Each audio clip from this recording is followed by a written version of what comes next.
How to fix the unable to ping error to the target computer. This is usually due to the firewall configuration on the target computer.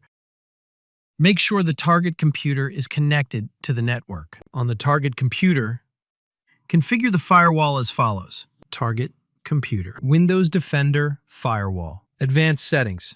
Inbound rules. Core Networking Diagnostics IPC Echo Request version 4 in private and public. Enable rule. Core Networking Diagnostics IPC Echo Request version 4 in domain. Enable. Next rule. File and printer sharing echo request ICMP version 4 in. Enable rule. Public.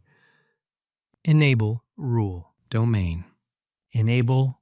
Next rule. File and printer sharing restrictive echo request IRC version 4 in. Enable rule.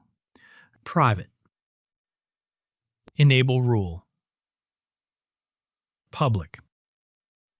Enable rule. Check the results. Thank you for watching. Don't forget to check out more troubleshooting tips on my channel.